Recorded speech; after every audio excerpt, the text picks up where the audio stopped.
Hey, this is Bill Gladwell, and I have the number one show on Hilton Head Island. I've used it well attended for several months now, and I love it. The main thing that I like about it is you get paid as the tickets are sold. I've used multiple ticketing services in the past, and on all of them, I had to wait sometimes months before I got the actual payment into my account. That's the plus for me, along with all the other things that it does. I highly recommend Well Attended.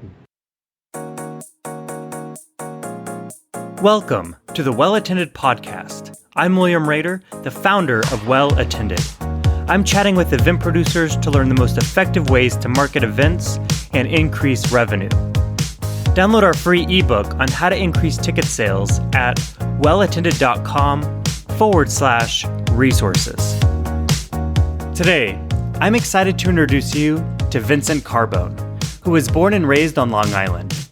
After high school, he attended the State University of New York, college at Brockport, where he developed a passion for theater administration and directing.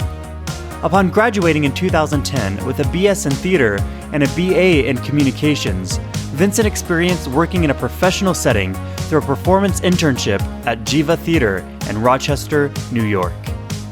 In 2015, he started working as a public programming and events manager at the Morris-Jumel Mansion.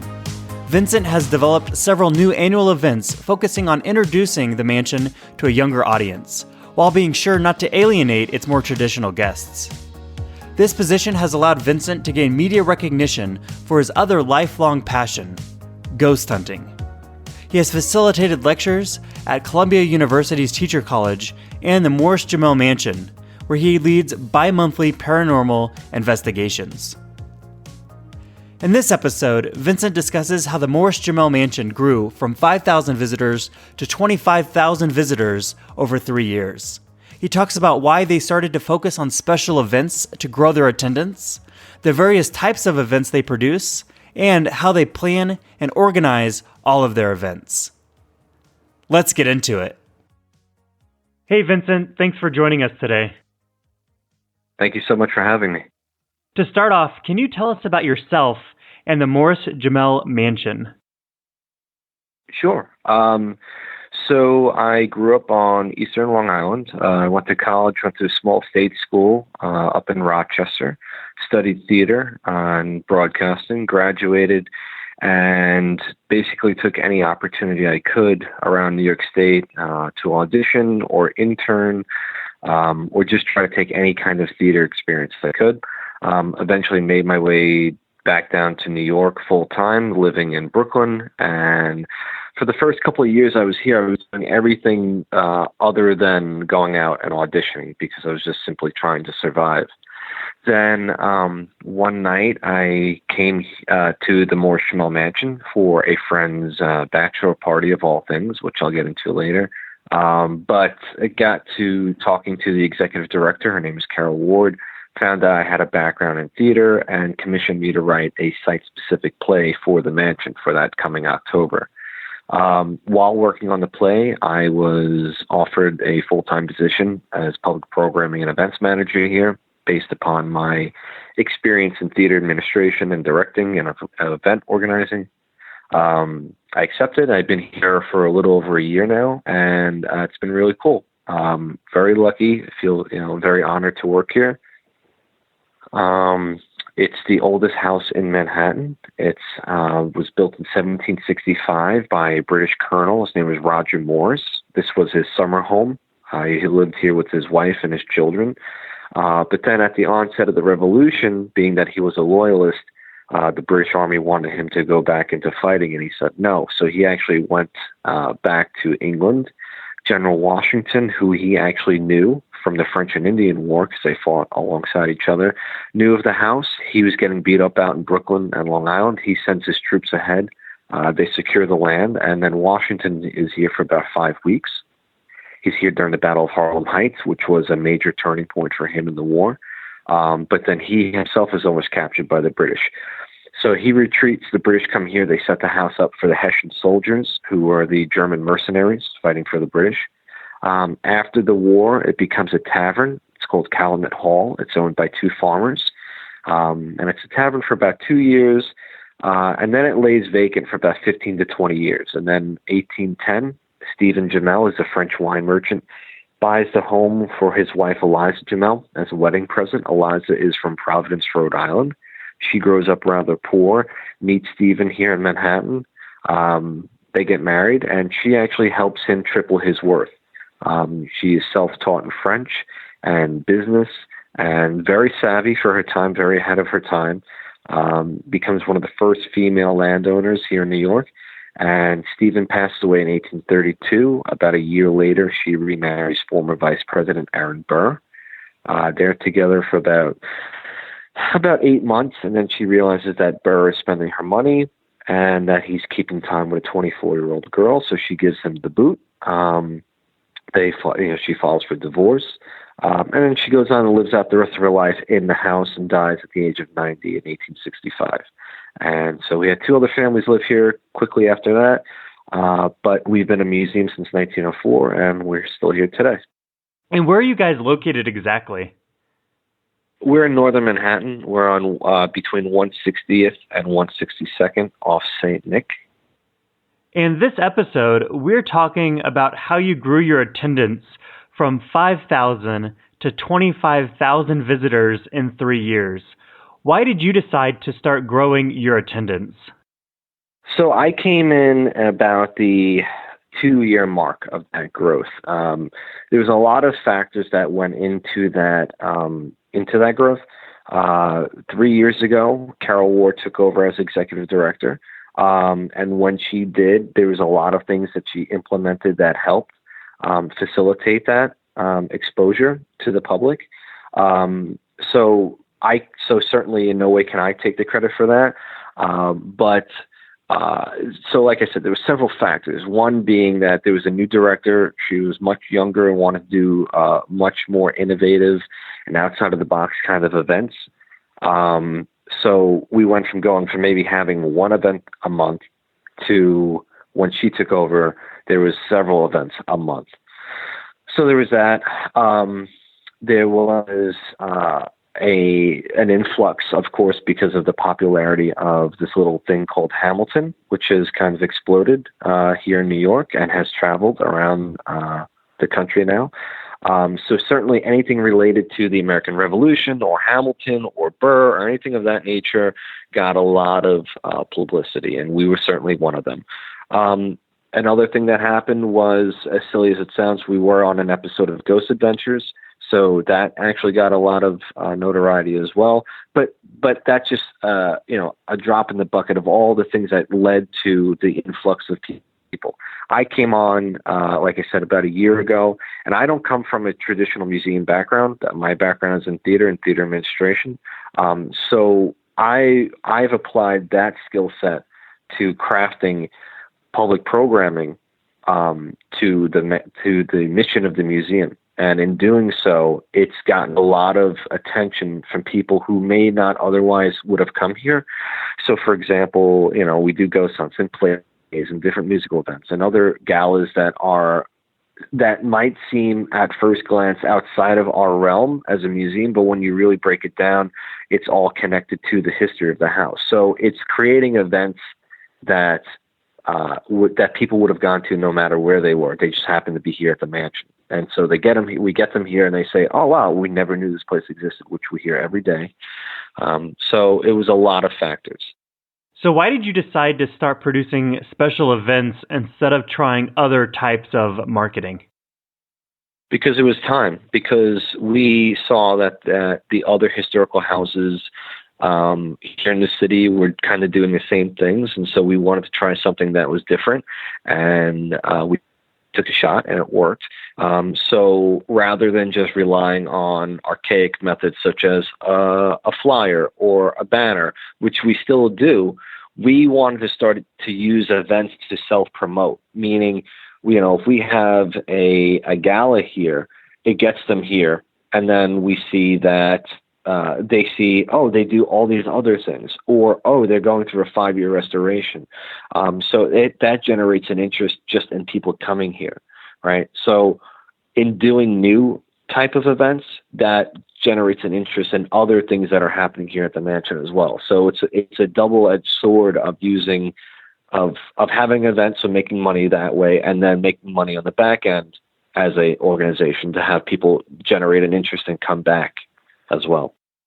Can you kind of take us step by step of how you grew your audience base from like the planning of the event to actually having the event? Like what steps do you do in order to make that happen? Right. So, I mean, our events range in scale, anything from a wine and paint night, which is pretty simple and compact, to a 200-person gala. And so it depends on the event that you're looking at, but usually the structure goes something along the lines of, first and foremost, knowing ahead of time what you're doing, like months out, planning your schedule out months in advance helps. I can tell you right now what we're doing next December. And of course, things are going to come up. We're going to add little one-off events here and there as well. And that's fine. But knowing what you're doing a year in advance, or at least 6 months, is tremendous, because not even that long ago, we didn't plan like that. We just kind of took it maybe 5 months at a time. And, having that advantage of knowing what you're doing is huge. So once you know what you're going to do, then you got to look at all the elements of what it's going to take to make that happen. And being that my background is in theater, I always think of it from the audience's perspective. So by that, I mean, when they get to the gate, what happens? How are they escorted into the building or into the event? What's the reveal? What's the wow factor? So you got to think of it from the audience's perspective. And then once you do that, you see what's missing. Once you see what's missing, then you say, okay, we have to fine tune the flow of this event. Because for me, one of my biggest pet peeves is the flow of an event. When I go to another organization's gala or play or whatever it may be, of course, being that I work in this field now, I'm looking for what could be done better. But also, if I have a question, I want to know who I could go to. So we look for any possible trouble spots in the event. Then it's reaching out to the appropriate vendors. So if you have food there, you got to know who you're going to talk to. You got to know what your budget is. And then it's how you're going to market the event. Each event is marketed a little differently. We do have traditional things, like I said, like a flyer and banner, and just a mailing list. But it's also, for the plays, it's very different. So like for our stage productions, we work with a graphic designer. They create a very specific image for that show, a brand for that show. And then, for a gala, we do the same thing. So it's creating these images that become recognizable when you come to the mansion. You see them on the flyer or on a poster or something like that. And then, obviously, having the staff to execute the event itself, and just knowing who's doing what. And then the day of the event itself is just a matter of, for me, I'm always running around. I never sit down during an event. I hardly am able to really talk to people. So Carol, the executive director, she kind of takes that role, which is what I prefer. I'd rather her talk to people and schmooze, and I'd rather be the one running around than making sure everyone is doing their job and everyone's good and accounted for and everything's going to go off without a hitch. Let's talk about those events that you're producing there, and we'll put a list of all of those up on our website so that if our listeners want some ideas of what they can do as far as event goes, they can look at your list and really get some ideas for that. So let's talk about some of the musical events that you're producing there at the mansion.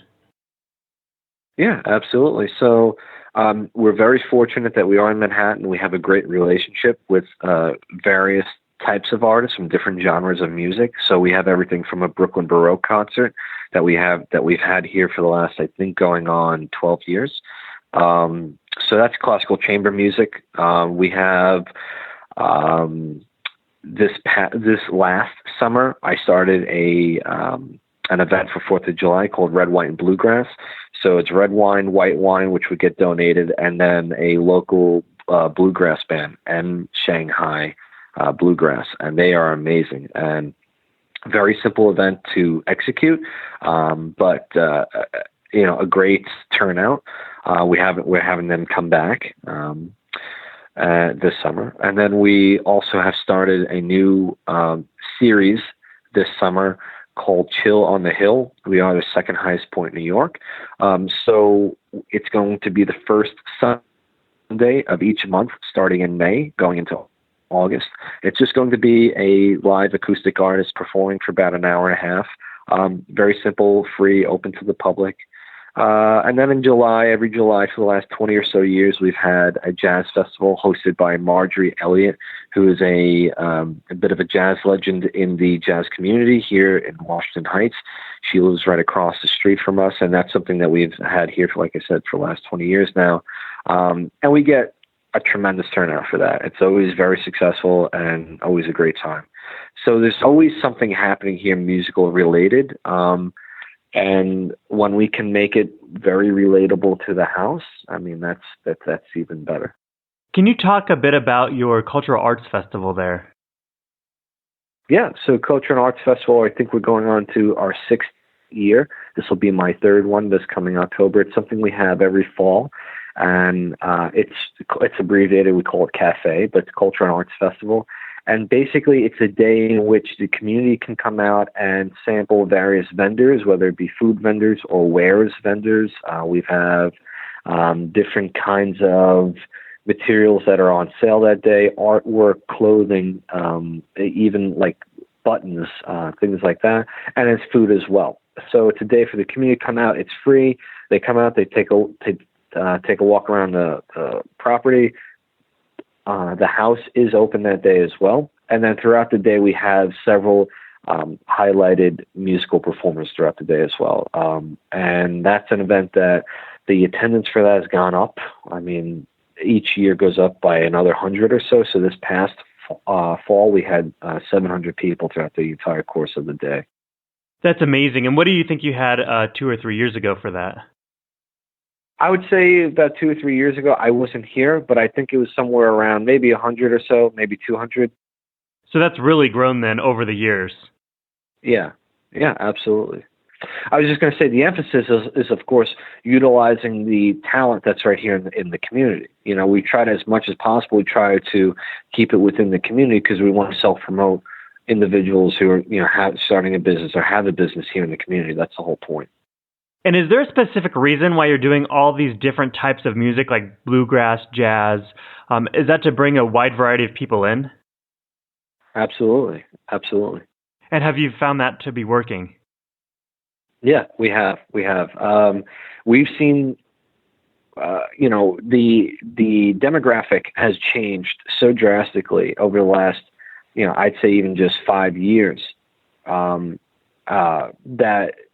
things like having various types of events, but also even within those events, they themselves are so different, specifically like the music. You can't help but attract various types of communities here, and that's exactly what we wanted. If you came here 20 years ago, it was a quiet, historic house. We opened the doors. Well, I wasn't here, but they opened the doors. You came in, you saw the old furniture. You maybe bought a bar of soap in the gift shop, and then you left, and that was kind of it. And then if you came back a year later, it'd be the same thing. Now there's something always happening. There's literally something always happening here.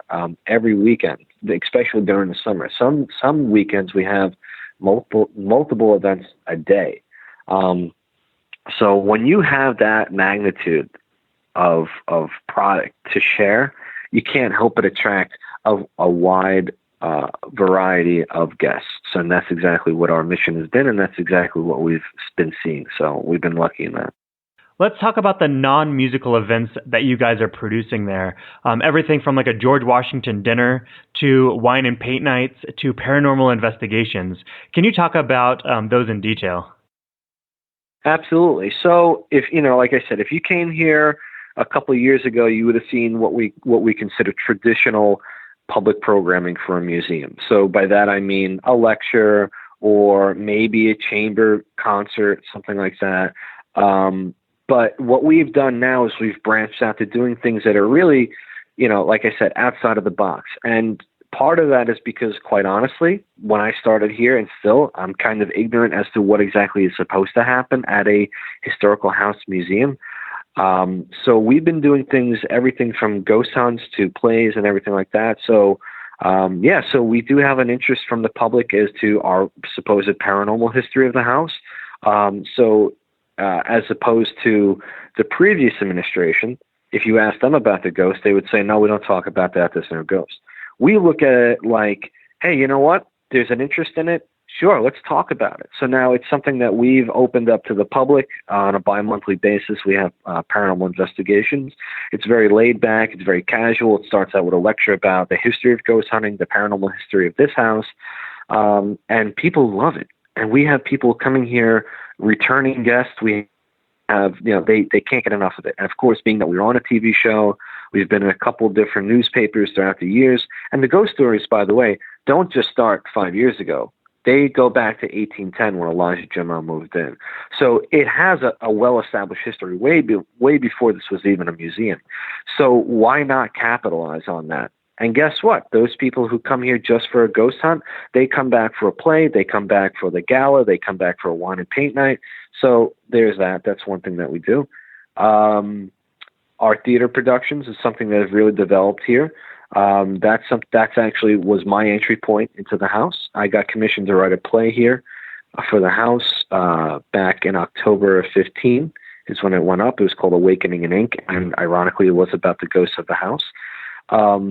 And then, so that's something that now, along with my job here, I personally have the perfect job because not only do I get to do, public programming and event management, stuff like that, but I also have a steady gig as the in-house playwright and director.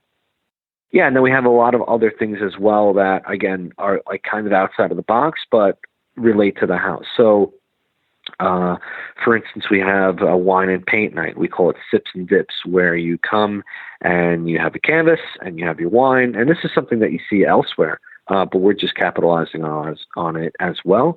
And you could say, okay, so what's the relation to the house? Well, the relation is that we're going through a 5-year restoration. And the person who was leading this wine and paint night happened to be the same guy who was doing all the historical wallpaper and the painting and the marbleizing of the columns. So it's all relevant to the house and what's currently happening here. We also are starting back in April. We're going to start a historic trivia night. So my friends and I, we go to a trivia night here in Washington, Upper Manhattan every Monday night. It's a great time. And I say, hey, why don't we bring this guy to the mansion and he could do a trivia night, specifically about the history of the house, the neighborhood, Hamilton, all history related, but it could be really fun and different. It could be a bring your own beer kind of event. And you come with your group of friends, you have a team and everyone has fun. So we have stuff like that. We have movie nights during the summer out on the North Lawn. What is this George Washington dinner that you have? So that's something that started about 2 years ago. And again, that's grown in popularity as well. For instance, the first year they did it, they had about 50 people. The next year they did it, they had 200. And the two factors to that was, of course, the explosion of Hamilton and the fact that we were lucky enough to get a mention in the New York Times. So it's a traditional dinner that would have been served at that time. And the relevance of the house is that Washington, once he becomes president, he returns here with his cabinet for like a celebratory dinner. So you have Hamilton, Jefferson, Washington, Adams, and Knox.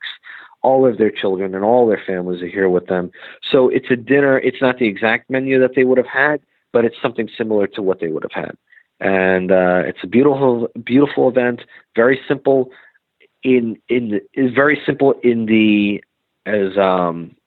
Atmospherically, meaning there's not a whole lot of theatrics to that.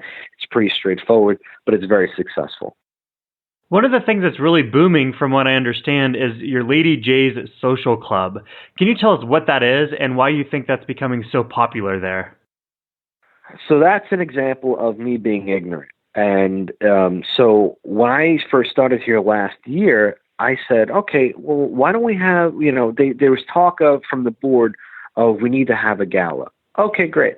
So I got to thinking, and it just popped into my head. And I'm from Long Island. And being from Long Island, every other weekend you would see a poster for casino night at the Elks Lodge or whatever the case may be.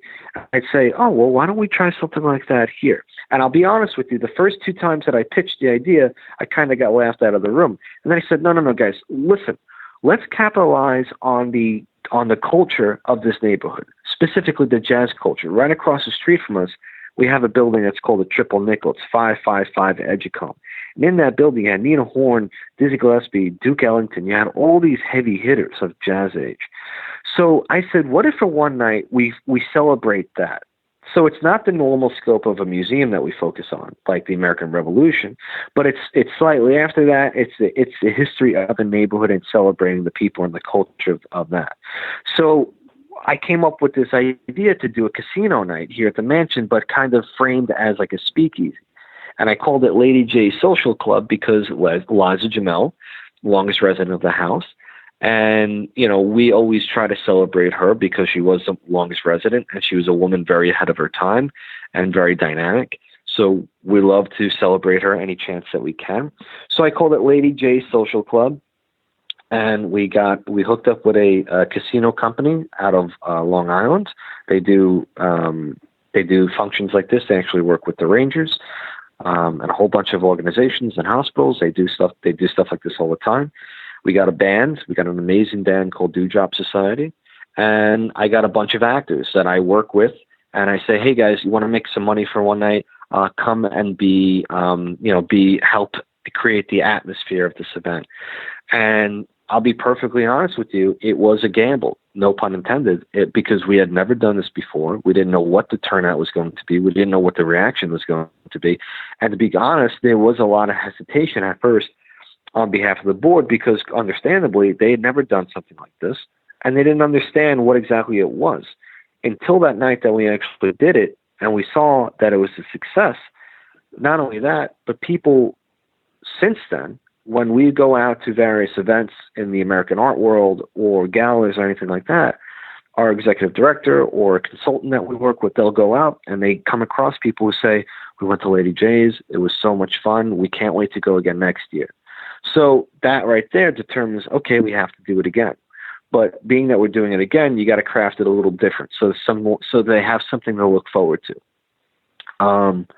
So we're doing it again this year.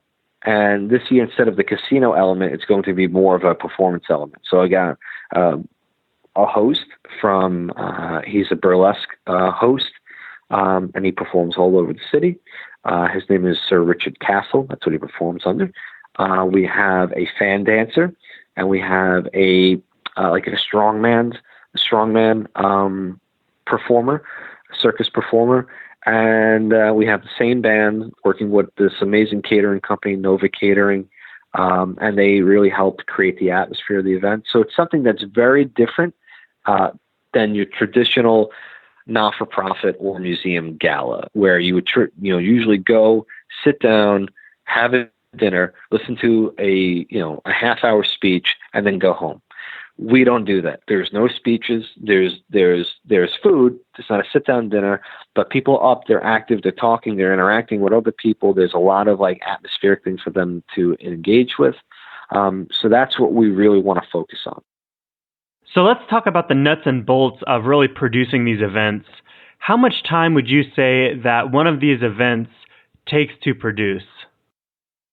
Well, as I said, it takes, depending on the scope of the events, like for the gala, it could take you a year. For a play, it could take about a year. For the wine and paint night, it could take, a couple weeks. The biggest thing is getting the word out about the event. You want to generate some kind of momentum going into it. So, it's planning. It's then deciding, looking at your budget line for your public programs and saying, okay, well, we could facilitate this and this and this with this amount of budget. And, just trying to, divvy that up appropriately, and seeing what your return is going to be as well. Is it worth it to us to do this event? It might be great, but we don't know if it's going to be worth it. For example, prior to me coming on, they had a play here once, and they had rehearsed for let's say they rehearsed for 2 months. I don't know, but I think it was more than a week. But they dumped all this money into it and had one performance. Now, to someone who's not in the theater world, they might say, okay, well, that makes sense. But to me, that's crazy because I'm used to doing at least 11 to 12 performances of a show. So it's seeing if it's worth it to do it. And then the actual, you might have to have several staff meetings so that everyone knows what they're doing. The biggest thing to me is that day of the event, everyone knows what they're doing, what their mission is that night, whether it be check-in, whether it be you're at the door, whether it be you're in the gift shop or floating around. And what I like to do is have people rotate so that they don't get bored or they don't get exhausted, and also that they can communicate with other people that are at the event. So I like my education manager to speak to people, make those connections. I want my curator to talk to people and make those connections as well, so they're not locked in at this position. So what would something like a gala or the wine and paint night or the trivia night, how much would something like that cost to produce? And how do you keep your costs low? So, I come from a background where in college, producing senior projects, or I was a member of our drama club. We had a very small to no budget, so I'm used to creating a lot with recycled product and making it look like a lot with no budget. So, with that said, if you, for an example, for Red, White, and Bluegrass, the wine gets donated. The band we've worked with before, so you're really laying out for the band. Advertisement, kind of, but we have a budget for that as well. So the biggest thing that you're laying out for is the band. But you come here and you see the wine and the band. It looks like a lot, but it's really not. The bigger thing is, something like gala. That's a big undertaking financially, and without getting into specifics,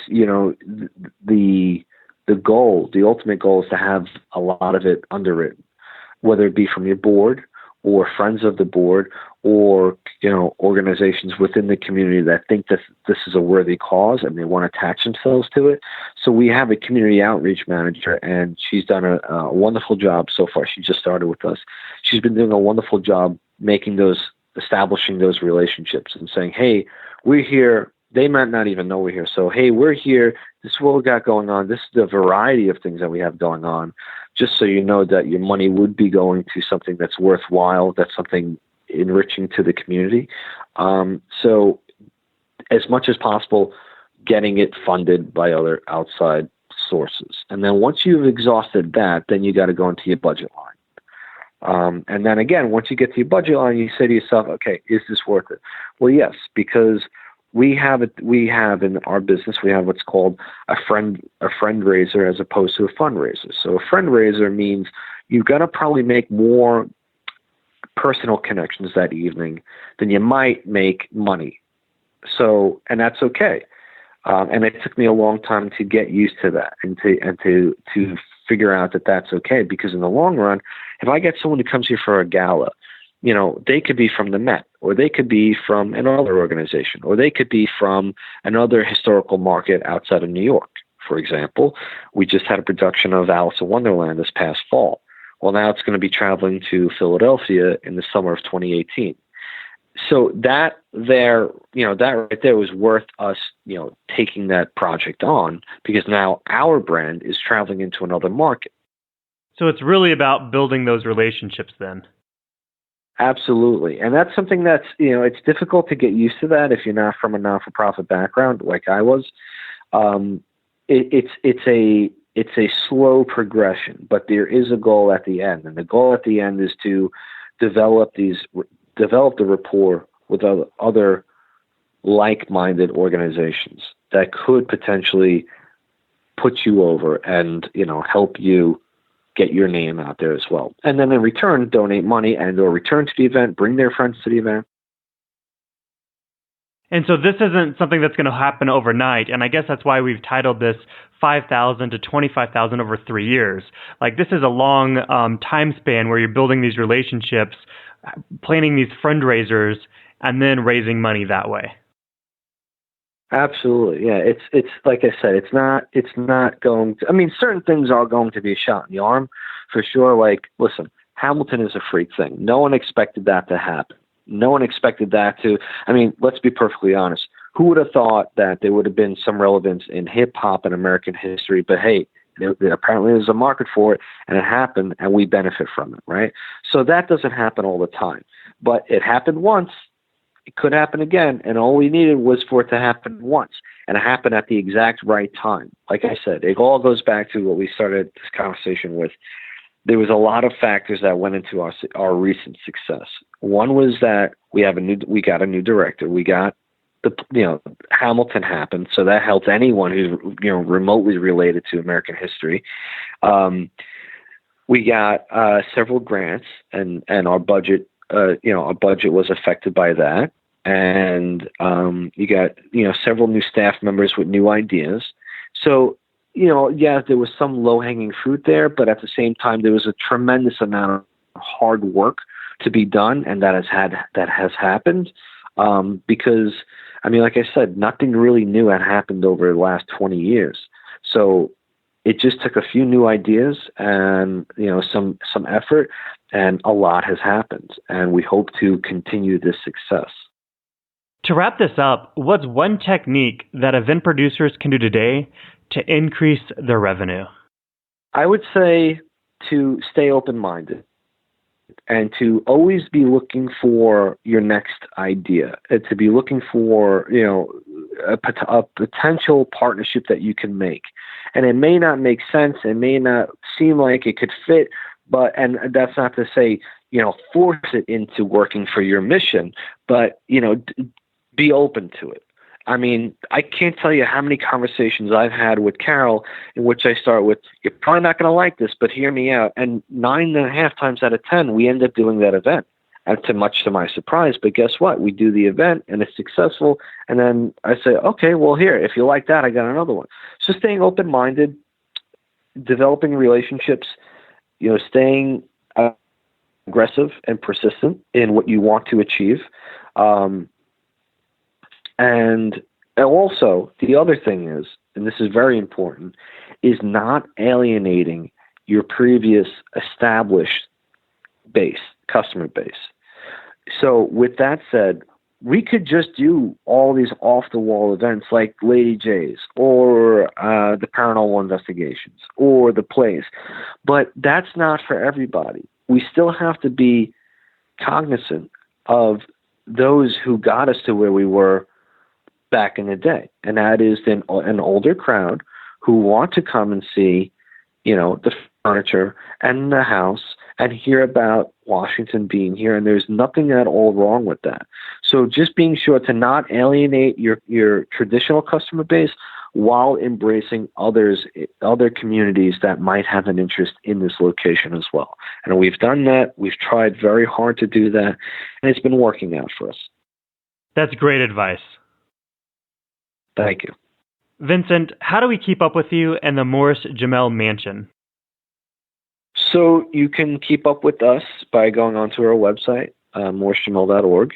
We have a newsletter that goes out. So if you just sign up there at the bottom of the page, you can be connected to all of our social media. We're on Facebook. We're on Twitter.